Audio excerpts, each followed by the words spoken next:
All right, here we go. The question behind the question, chapters 10 through 16. So as you guys have been reading through the book, I hope that you are really, I don't know, that you're really starting to change the way that you look at things. So it's really tough to stay stuck when you feel as though there are obstacles around you that you just can't overcome. So my name is Beverly Banks. I'm one of the many Young Living leaders, and this is the Leadership Book Club. And we started this book club because we all know that leadership is a skill that we have got to sharpen if we're going to be successful, not just in network marketing, but in life and with our families and with the other people that we have around us. And sometimes it's just a little bit more fun if we get to do it all together. So right now with the Leadership Book Club, we are reading the question behind the question. It's actually a pretty quick read if we go all the way through it. But I love going through things, kind of analyzing them a little bit, and then figuring out ways that we can apply them to our Young Living businesses, but also to our lives with the people that we're in relationship with. So that could be our children, if you happen to be a parent. It can be your spouse, if you happen to be married. And it can just be your friends and teachers and coaches and things like that if you're not at any of those places in life. So, so the first thing that I want to do is we're going to back up to chapter 9 just a little bit, because chapter 9 was Don't Ask When.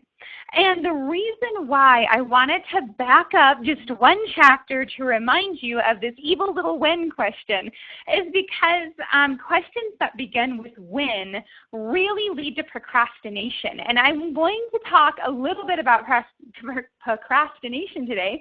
And actually, I'm going to talk a lot about procrastination because there's so many different reasons why we do it. And the road to procrastination never leads anywhere we want to go.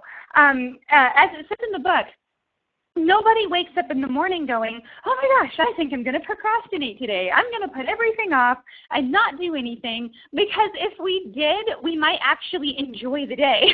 Like, I feel like if you wake up in the morning and you go, you know what, I don't feel like doing anything today, and you just accept it and you go out and you enjoy your day, like I personally almost feel like that's better than having a bunch of stuff on your plate and just slowly putting it off so that your whole day leaks away.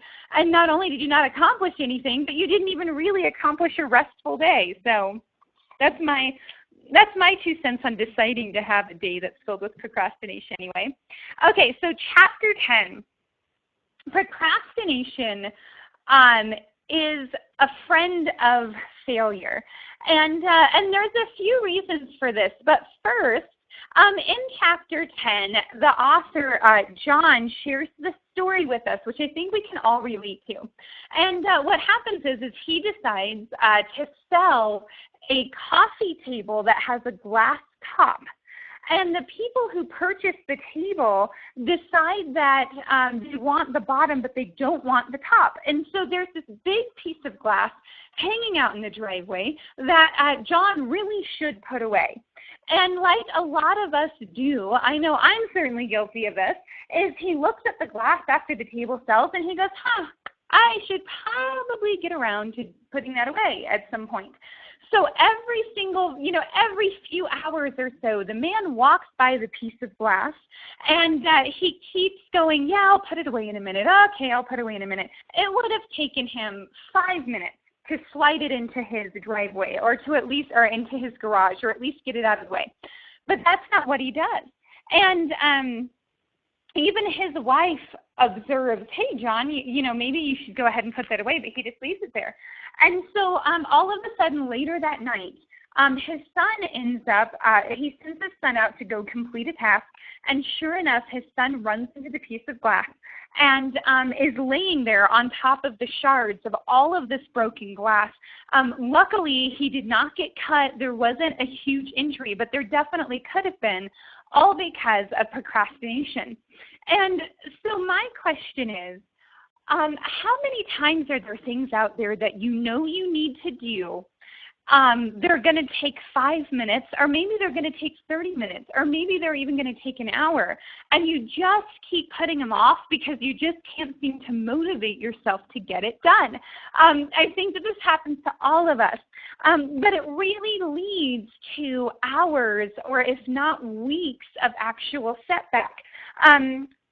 One of the things that I kind of noted here was in follow-up. I think follow-up is probably one of the most procrastinated tasks in all of network marketing and sales. So I don't care if you're doing network marketing, I don't care if you're a salesperson, maybe you're in the real estate industry or you sell insurance or something like that. But follow-up for some reason tends to be one of these things that people put off. So I have a little challenge for you. The next time, I want you guys to actually come up with a step-by-step follow-up plan, okay?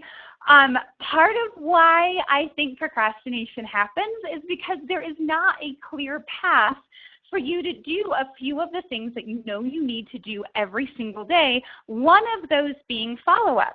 And so for me, when I went and I did my very first Young Living event, it was actually with Christina Campbell. It was the first one I ever did, and it was at the Expo Center in Denver. It was this big kids and women's event. And we came away from that event with a bunch of leads. And although I followed up with some of the leads and I picked through a couple a few days later and I picked through a couple of more a few days after that, I really hadn't developed a very good follow-up plan. And so I feel as though a lot of those leads that could have been very productive, they just weren't. And one of them, one reason was I didn't make it a big enough priority to follow up with all those guys. The other one is that I had no clear plan. And so before you do your next event or before you even get your next lead, I want to challenge you guys to actually make a plan as to exactly what it is you're going to do with that lead so that when you are tempted to procrastinate the follow-up, you can grab your piece of paper and just go, okay, me, I am going to sit down and I'm going to put all of these leads into Marketing Sense, and that's going to be my step one. And when I'm done with that, I'm going to take a 10-minute break, and then I'm going to come back and just pull through all of the leads. And I'm just going to spend the next 30 minutes pulling through all of the leads and actually go through what that plan is in your head. And let me tell you, if you will stop procrastinating your follow-up, you are going to have such a successful business. One of the first things that Terry ever taught me was that the fortune was in the follow-up. I think she says it probably a million times to anybody who is in her downline, and that is the absolute truth. I also think that it's the truth that the biggest point of procrastination in all of Young Living is the follow-up. So don't do it. It's terrible.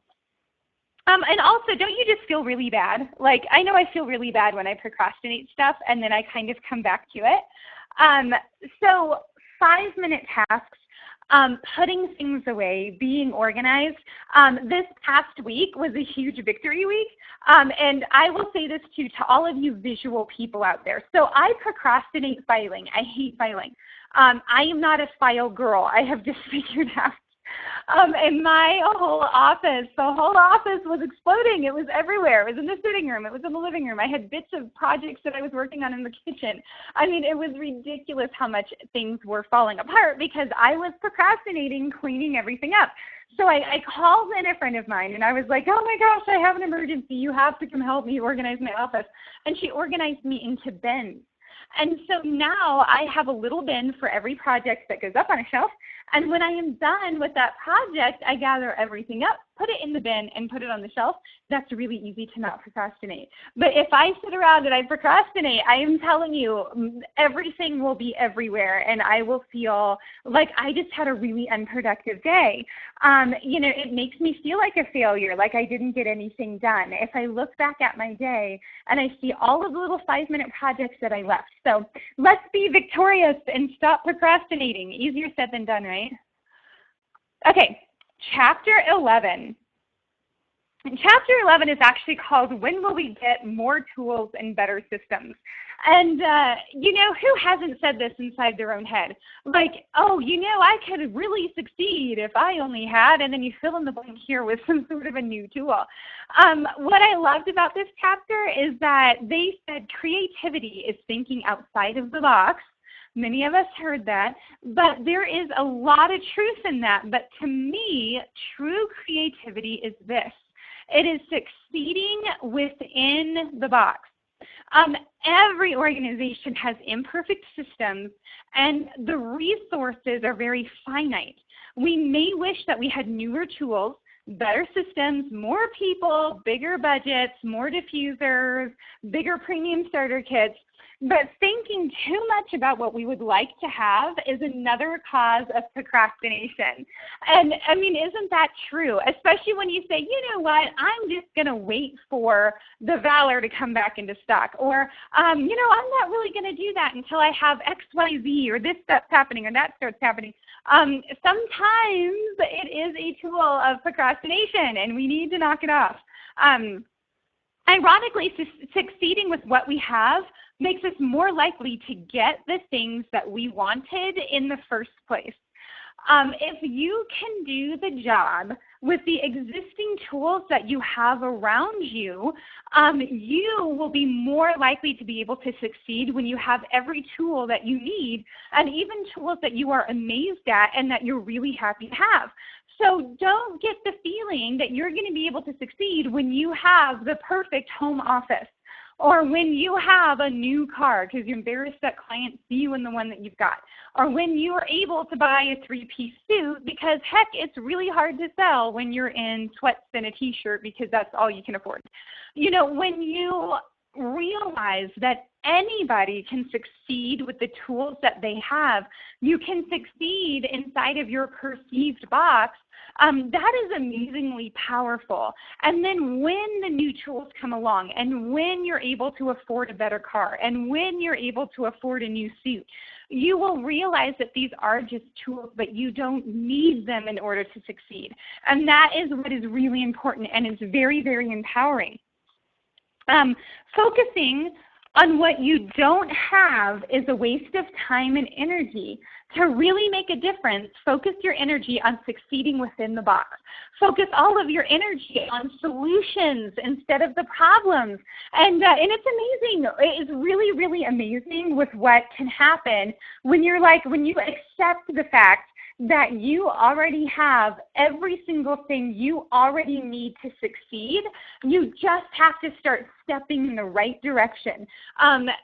I tell people all the time, hey, listen, the only thing that you need to succeed in Young Living is a heart and a passion for essential oils. And people look at me like I'm crazy. But the very first time that I ever wanted a kit, I did not have the cash to get a kit. Okay, so what I did was I set out thinking, okay, what can I do to get a kit even though I don't have the cash to get one? And so I came across this very unique opportunity, and it was to actually go and help with essential oils. I was going to help out with some essential oil stuff that Terry was doing. This was a really long time ago. And so while I was helping, I actually sold 6 kits to people who were coming by. And so I knew that I was able to order a kit, put in the orders for the other 6 kits, and then get my kit. So even without having the money to get a kit, we were still able to be successful because there are no limitations. If you really know what you want, you're going to be able to step that direction. And if you're curious as to how to do it, maybe ask your upline or a friend, or get into some of these Facebook groups and go, hey guys, here's my obstacle. I really want to get around it. Do you guys have any thoughts? Let's get together and try to overcome some of this stuff. So a long time ago, I got into reading about Andrew Carnegie, I think. And I think it was Andrew Carnegie, you guys. If it turns out to be someone else, just maybe make a comment below the video. So I was pretty sure it was Andrew Carnegie, though. So here I am. I'm actually reading. And what I read in the book was that he never read a business book, or any book, actually, that was less than 50 years old. And this is back in the day of Andrew Carnegie. So if I were to pick up a Carnegie book, I kind of think, okay, well, this is old, but his books were actually even older than that. And when you go and you read the 25 top business books, so many of them are at least 40 years old. It's enough to tell you that there really is nothing new under the sun. And that it really kind of, when you read older books, instead of trying to always get the newest, latest, and greatest bits of information, what's fantastic is that the wheat has already been separated from the chaff, if you will. So if you're picking up Think and Grow Rich, you know that book has really stood the test of time, and there is a reason why it is still on the shelves. A lot of these books out there, I actually did a Google search because I was curious to know, what the top 100 books were, or what the top 20 books were. And I am telling you, so many of them are actually older.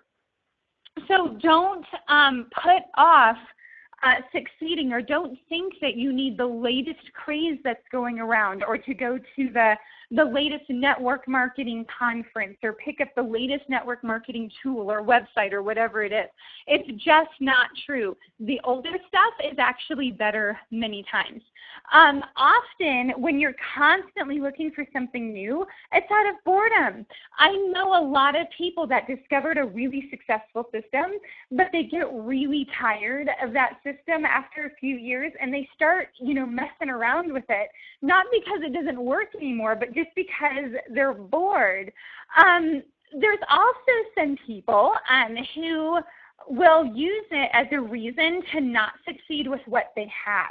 And so it's kind of like, well, I went to Network Marketing Masters 101, and it was fantastic, and I loved what I learned. But if only I could afford to go to Network Marketing Masters 102, then I know I would really take off. And all of a sudden you stop growing because you feel as though Network Marketing 102 is going to teach you something that was bigger and better than Network Marketing 101. So don't fall into that trap. Now, on the other side of that, if you do feel like you need something new, don't wait for somebody to create something, make it. But remember that 80-20 rule. And so my 80-20 rule is that, in order to really succeed in Young Living, you're going to need about 10 hours a week. You're going to divide that time up, and 80% of your time is going to be spent directly talking to new clients, training your team and your downline. And what I say is 80% of your time needs to be spent putting money in your pocket. And if you will spend 80% of your time putting money into your pocket, then what will happen is your income is going to grow, and you're going to be able to always stay within those 10 hours a week of work, no matter how big your organization gets. So don't get lopsided, okay? So if you're going to create something new, what you want to do is make sure that's fitting into the 20%. So 8 hours a week, you're connecting with clients, talking to your downline, calling leads, following up with people. And then for 2 hours, you can spend on creating whatever it is new that you feel like you should create. Okay, so chapter 13 is Don't Ask Who. It's really funny. This is a philosophy that I've used a lot, and I adopted it. I don't really know where it is that I got it from, but my father actually raised us to be very solution-oriented. Thank you, Dad. So why something happened was never really big. Like we never did the drill down where you line the kids up and you go, okay, who did this, and who's responsible for this mess, or who did blah blah blah. Like, for some reason he never did that. It was always like, okay, everybody, here's the problem we have on hand. What are we going to do to fix it? And so I absolutely love that, and it's something that I adopted, into me as I was growing up. And so I didn't realize that asking who was such a big thing until you get out in the world and, you get your first job and, there's something left out on the counter, and all of a sudden it becomes, well, who left this out on the counter? And I was always very confused by this because I never understood why it matters who did it. If something was left out on the counter, why not just grab it and put it away? And wouldn't that save time over trying to figure out who the culprit was? You know, if something becomes very repetitive, I mean, obviously you might want to drill down and learn who it is so that you can have a private conference with that particular person and, you know, get them to stop the behavior. But really, if it's trivial, there's no reason to ask who. Typically, if you're asking who, it's because we're looking for a scapegoat. And when we go, well, whose job is it? Who did this? Who did that? It's because we're not going to take responsibility for our part in whatever happened. If you leave, let's say, a lamp at the end of the table and somebody knocks it over, and you take all the time to figure out who knocked it over, well, that's denying your responsibility of, well, I kind of set it on the edge of the counter anyway, so, you know, maybe we should just get it picked up and be more aware of where we put our lamps. Also, asking who is more focused on procrastination than on progression. And when you are around somebody who asks who a lot, you kind of find that. Like you're going through your day and all of a sudden it's like, well, who did, you know, fill in the blank here? And you have that thing where everybody has to come together, you know, for the sole purpose of trying to figure out who the culprit was. And all of a sudden nobody's doing anything because everybody is focused on who. And so change your mind about that, everybody. Change your mind about needing to know who. Turn it and actually just focus on solutions. And you are going to feel it just leads to such a life that is so much more rich. We talked about that last time. You know, we've already talked about this idea where when you're asking the right questions, the whole tenor of your household and of your life, it changes. And it changes from, you know, feeling bad and like you can't do anything and you can't succeed to this idea that you can do anything. You can succeed anywhere. You can bloom where you're planted. You know, all of that suddenly becomes a reality when you change the way that you are asking questions. And when I change the way that I'm asking questions, you know, instead of going, oh my gosh, you know, who's going to do this or why can't that happen? Just tackling problems. I love it. It's so empowering and it's so progressive. So here's a lovely little chart. So with responsibility, it just leads to so much happiness. When you're blaming people, like not only do you feel bad because you're calling somebody out on the carpet, but the person that you called out on the carpet also feels bad. Like it's this crazy downward spiral. But if you're just like, hey, what can we do to prevent this from happening? Let's progress. It just leads to a happier atmosphere in your home and in your business life. So let's go through some of these questions. So, you know, who made the mistake? Who missed the deadline? Who dropped the ball? Instead of getting stuck in that, what can I do today to solve this problem? How can I move the project forward? What action can I take to own the situation?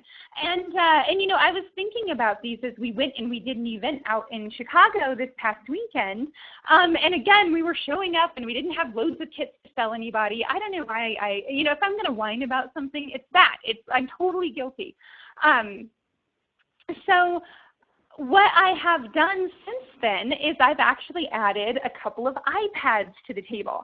And this has really been the best solution ever. So I have a couple of kits, you know, because I got into rotating kits a while ago, you know, back when we were able to order however many we wanted. So I do have a few. But then I also have an iPad. And so when somebody walks up to the table, I'm able to tell them, because if I traveled to this event, chances are they traveled too. You know, people fly in for these events. And so I'll just say, hey, listen, if you don't want to take this with you and have to fly it back home, or if you don't want this taking up room in your car, we can just get on the iPad and order you one, and it's going to show up on your doorstep. And so many people love that idea, the idea that they can sign up for it on the iPad. I don't have to see their social. I don't have to see their credit card. They're punching it into the iPad, and it's going to show up on their doorstep. Holy moly, that's incredible. And so now I actually have almost ditched the order forms altogether when I'm at an event, because I have two iPads, so they're kind of in rotation, and all of that credit card information is going right into the iPad.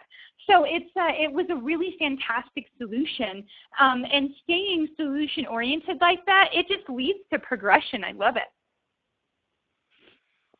Okay, chapter 14, a poor sailor blames the wind. This was interesting for me. And I wonder if it was equally interesting to all of you. So you have a sailor out there on the water, and what is interesting is that a really good sailor can sail in any wind condition. So they're not going to look out and go, oh my gosh, there's a massive storm and that's why we can't go the direction that we're going. A really good sailor is going to go, we're going to have to adjust. We're going to have to adjust our sails and head in a good direction. Or let's say that you are on completely glassy seas. You might not be able to get where you want to go as fast as you're going, but a good sailor is going to go, okay, what can we do? How can we use this to get in the direction that we're going? That is actually not what spoke to me so loud about this sentence or this little chapter, but it was actually the end where it says, whom do accountable people blame? No one, not even themselves. And that is, that's for all of us who, might be quick to accept blame and accept responsibility. When we are staying solution-oriented and solution-focused, that means that we're not blaming anybody, and that also includes ourselves. So there's no reason, if you are guilty of procrastination, you don't need to sit around and blame yourself and be like, oh, look at me, I'm the world's biggest procrastinator. Just give it up and just focus on the solution and just go, oh, you know what? Good gracious me, I procrastinated my day away. What can I do tomorrow to make sure that I stay focused on what needs to get done? So when you are working and focusing on not blaming other people, put yourself on that list. I never really thought about that. Like, the first thing that I do is I just go, oh, man, I feel bad. Look at what I did. I procrastinated my day away. So now I feel like I got permission to kind of skip all of that, even with me, and go straight to, okay, what am I going to do to prevent it from happening tomorrow? So a leader must strive to keep the focus on any problem or issue on the solution and forward movement rather than focusing on the blame. And again, that counts for us too. We don't even need to blame ourselves.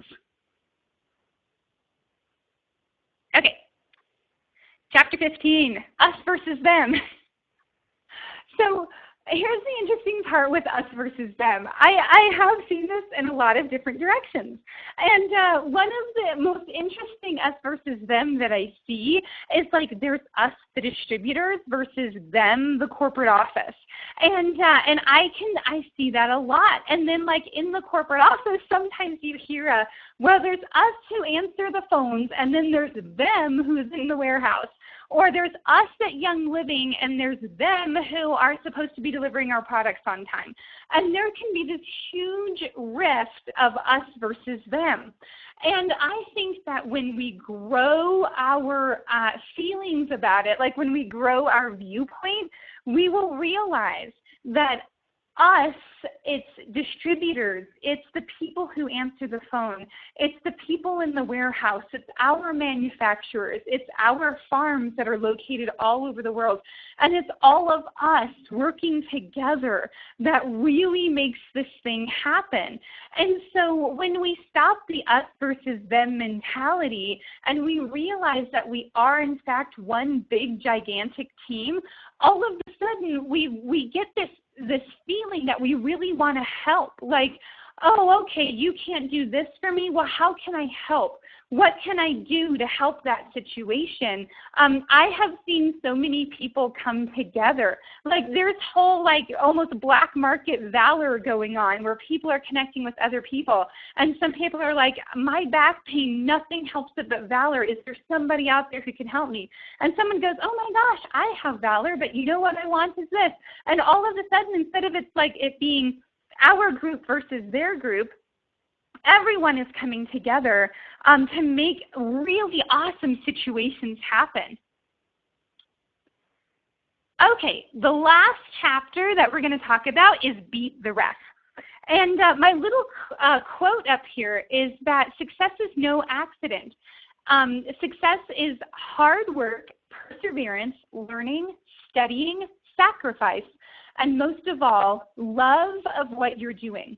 And I think everybody on this phone call absolutely loves the idea of natural health and absolutely loves the idea and loves using the oils and loves network marketing. Otherwise, we just wouldn't be here. And so love of what you're doing and passion for what you're doing, that is something that I feel a lot of people in America wish they had for what makes them money. So if we can add a successful network marketing company to that, holy moly, that is like the triumvirate of life right there. So what is our ref? Here in the quote, I did modify it a little bit, but it says, no matter what you're trying to accomplish, there is always a barrier of some kind to overcome. Always, always, always, always. And it's often something over which we have absolutely no control. Instead of focusing on the barriers, let's work to become so good that we will succeed no matter how many bad calls the ref or legal or the FDA or anybody else might throw at us. You know what? Isn't that true? There is, no matter what you do, it doesn't matter what you do.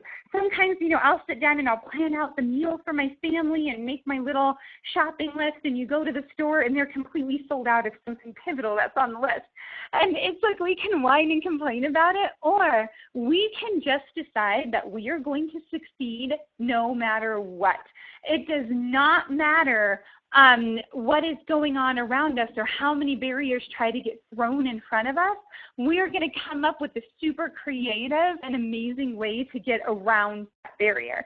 And when we do that, and we have that sort of creative thinking, we're going to start affecting every single person around us, and the whole world around us is going to start to spiral up, because all of a sudden everyone is overcoming barriers. And if you know anything, if you know anything, good gracious me. Okay, so my son decided he wanted to learn how to skate. And so I brought him to the skating rink for his first skating lesson. And he didn't want to hold my hand and go around the circle like I saw a lot of parents doing with their kids. He just wanted to be able to take off. And he took off and he fell so many times it was unbelievable. And most of the time, he's 7, I was expecting him to cry and need me to go over there and pick him up. And he didn't. He would just pick himself back up and he would keep going. So within about, 30 minutes of all of these ridiculous falls, by the end of the session, he actually got it, and he was starting to skate on his own, and he was starting to be able to stop and to slow down. And his joy that this was his victory because he had overcome this barrier was so big that his 5-year-old sister had to jump in and do it too. And so originally she'd been scared. She didn't want to get out there with wheels on her feet and go around a circle. This was terrifying to her. But when she saw that he came up with a way to overcome that barrier, she couldn't help but jump in. And how many of us are like that? How many of us looked and saw that first person who made silver and 6 in 20 days and was like, oh my gosh, I'm in. How do I do that? I looked mystified at all of those people. First of all, silver and 6 to me was this huge obstacle. How can you get silver and 6? But all of a sudden, people started making silver and 4 and silver and 2 and silver and 5 and silver and 3.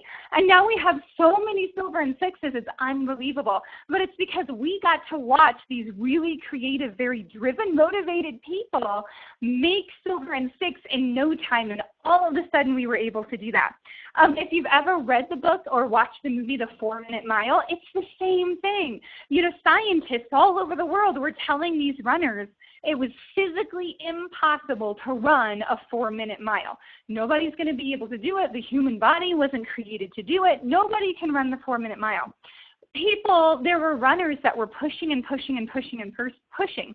And when the first person actually ran a 4-minute mile that year, I think there was 4 or 5 other people that did it because they saw somebody push through and overcome a barrier.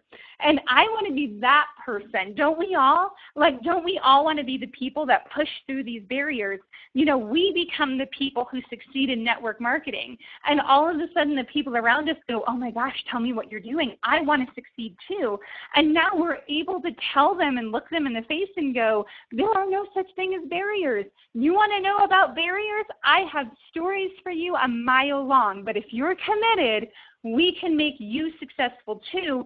Come look at what I did. I'm going to help you to be able to create this positive mindset, to be able to create a mind that says, I'm going to succeed no matter what. There's no barrier big enough to keep me from what I want in my life. And that is ultimately the mindset that we want to have and that we want to infect our kids with and our families and our neighbors and people and teams in our downline. So let's do that by getting rid of the idea that we need to be outside the box. Let's stop thinking that we need a new and better tool. Let's stop believing that what we really need is a better website or a cuter business card or a better logo. If we take all of that and we put it away somewhere, and the only thing that is in front of us is that goal, I'm telling you, we will create some fabulous things. We're going to have some stronger businesses. We're going to have some stronger relationships. And that is really ultimately what we are all striving for, is that idea. For anybody who's my Facebook friend, go and read the story about the guy who was walking 21 miles to and from work every day. That's such an incredible story. It's been in my mind all day long. And every time I'm looking at what I think is an obstacle, I think of that guy walked 21 miles to work every single day, Monday through Friday for 10 years in Michigan. And we all know how the Michigan winters are. And he had a flawless attendance record. He had never missed work, not even for illness. And, and some wonderful things ended up happening to him. So I won't spoil the end, but look for that guy, because I'm telling you, if you need a story to keep in your head this week, that's going to be the one. So thank you, everybody, for joining me for the Leadership Book Club this week. Next week, we're going to be covering chapters 17 through 22, which is, I'm calling this session The Power of I. So, which I know, it goes against the whole team thing, but that's okay. Every once in a while, we need us.